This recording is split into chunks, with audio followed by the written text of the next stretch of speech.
பட்டிமன்ற நடுவர் தமிழறிஞர் அவர்களே, இரண்டு அணிகளையும் சார்ந்த அறிஞர் பெருமக்களே, அன்னை தமிழ் மன்றத்து சான்றோர்களே, இந்த இரவிலும் இத்தனை உற்சாகமாக இங்கே கூடி மிக மிக ஆர்வமாக தமிழை சுவைக்கின்ற எனது அருமை பஹ்ரைன் வாழ் தமிழ் நெஞ்சங்களே,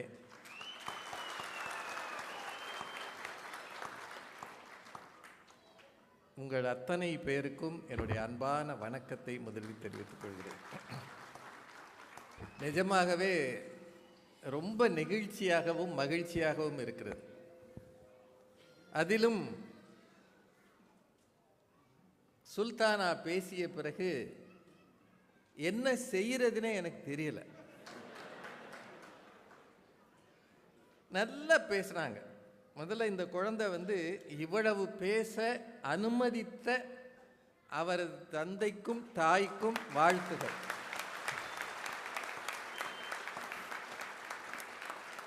அடுத்தது, இந்த மாதிரி குழந்தைகளை ஆதரவு அங்க மைக் வச்சிருக்கீங்களா? அங்க ஒரு மைக் ஆஃப் பண்ணுங்க. அந்த மைக் வேண்டாம். நான் பேசுறதுக்கு ஒரு மைக்கே போதும். அதுவே சரியில்லைன்னு அவங்க சொல்லிட்டு இருக்கிறாங்க. அந்த பக்கம் மைக் இருந்தால் ஆஃப் பண்ணிடுங்க தம்பி, அது வேண்டாம். அதுதான் தேவையில்லாத நாய்ஸ் வருது. அந்த மணிக்காக வச்சிருக்கீங்களா? அது வேண்டாம் ஐயா. ஐயா கையை காட்டினா நான் வந்துடுவேன். இந்த மாதிரி குழந்தைகளை பேச தேர்வு செய்கிற அன்னை தமிழ் மன்றத்துக்கு வாழ்த்துக்கள். முதல்ல வழக்கமாக நான் பாரதி பாஸ்கர் மேடத்தோடு தான் எதிர்த்து பேசுவேன். ஆனால் பஹ்ரைனில் என் நிலைமை பச்சை குழந்தையோடலாம் பேசுவேன்.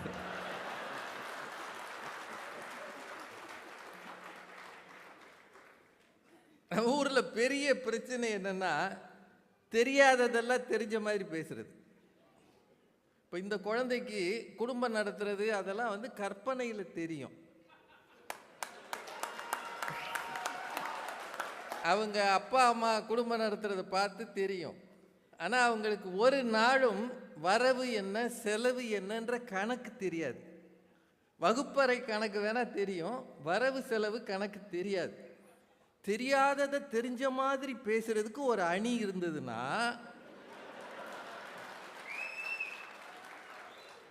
அதில் ஒரு பாப்பா எனக்கு சவால் விடுதுன்னா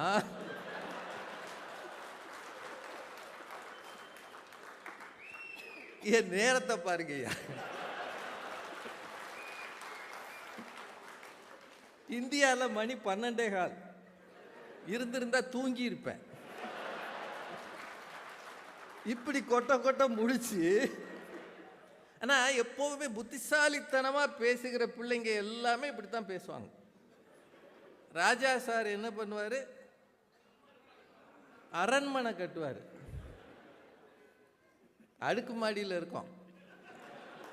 நாங்கள் அரண்மனையெல்லாம் கட்ட முடியாது. ஆனால் கம்பி கட்டுற கதையெல்லாம் அவங்க சொன்னாங்க. ஆனால் அந்த பொண்ணு போகிற போக்கில் ஒரு அடி அடித்தாங்க. இதுக்கப்புறம் தலை தோனியை வர சொல்லுவோம். அவர் ஒரு பாலில் 3 விக்கெட் எடுப்பார். நீங்கள் நல்லா யோசிங்க. தோனி ஒரு விக்கெட் கீப்பர்.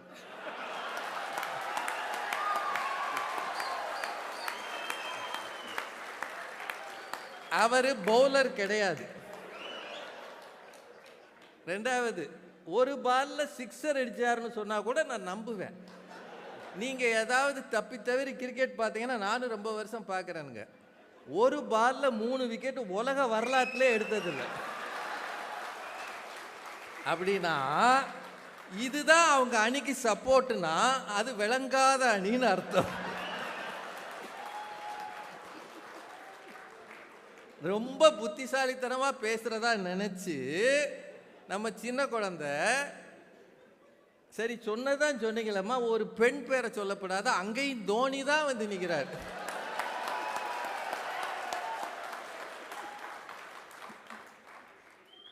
இதுக்குத்தான் கொஞ்சம் நல்ல கட்சியில் சேரணும்ன்றது.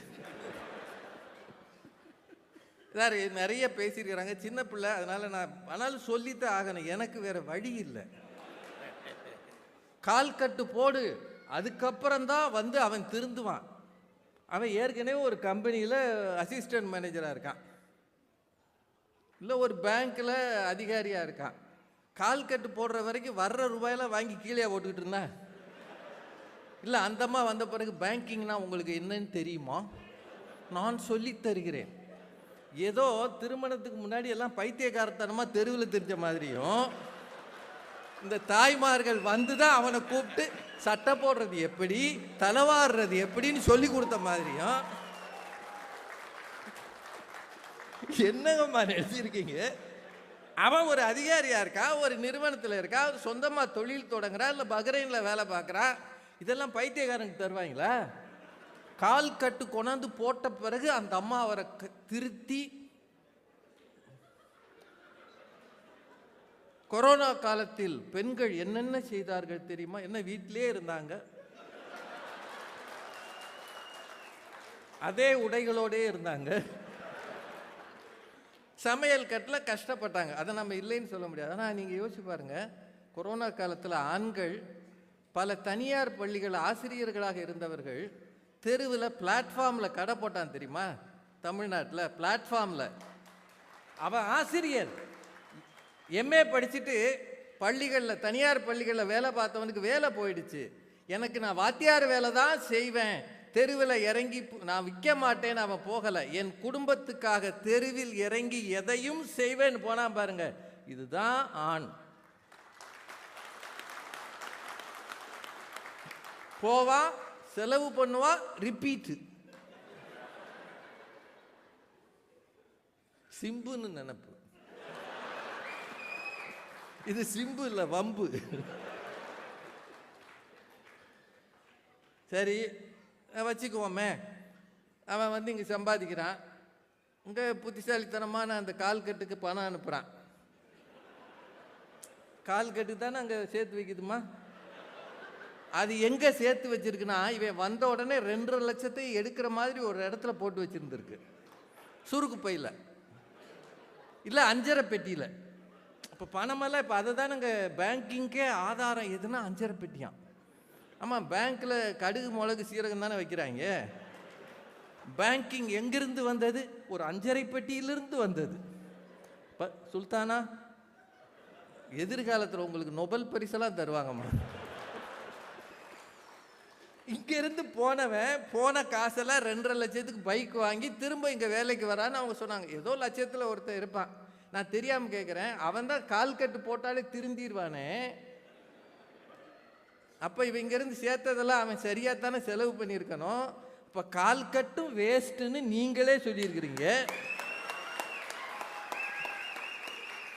ஏர்போர்ட்டில் ஒரு 7.5 வந்து கால் கட்டை காலி பண்ணிருச்சு. இப்படி தான் சொன்னதை முன்னுக்கு பின் முரணாக பேசுகிறதுக்கு ஒரு குழந்தை.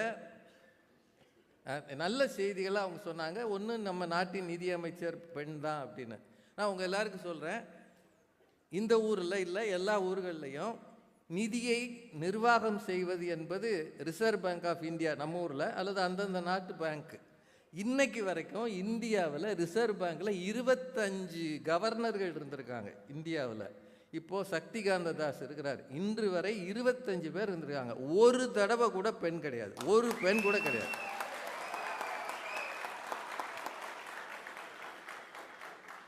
சரி, ரைட்டு, அவங்க தான் பரவாயில்ல. இந்த அம்மா பவானி மேடம் சுந்தரி சீரியல் பார்க்குறாங்களாம்.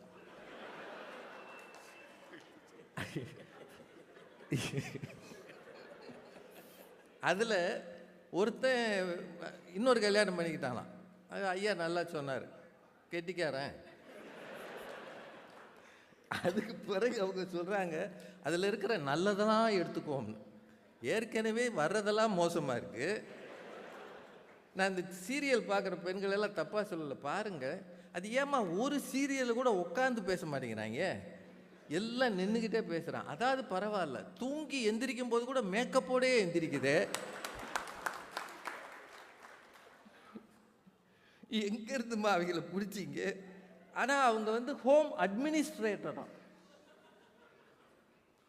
அமைதியான இடத்துக்கு அழைச்சிட்டு போக சொல்லி அந்த ஆள் கூட்டு போயிருக்கிறாரு எங்கேயோ ஒரு இடத்துக்கு. நீங்கள் தான் அட்மினிஸ்ட்ரேட்டர் ஆச்சே, அமைதியான இடத்துக்கு நீங்களே போக வேண்டியதானே, அவர்கிட்டயே போய் கேட்டீங்க. இது இந்த மேடைக்கு வந்தால் பெண்கள் இப்படி தான் பேச முடியும். ஏன்னா எப்போ அவங்க கட்சியில் உண்மை இல்லையோ ஏதாவது ஒரு கதை சொல்லணும். எங்கள் வீட்டில் கல்யாணம் ஆகிருக்கு, இவ்வளோ காலம் சண்டை இல்லை, அடிதடி இல்லை, அதெல்லாம் சொன்னாங்க இல்லையா, இதெல்லாம் இப்படி தான் பேசி ஆகணும்.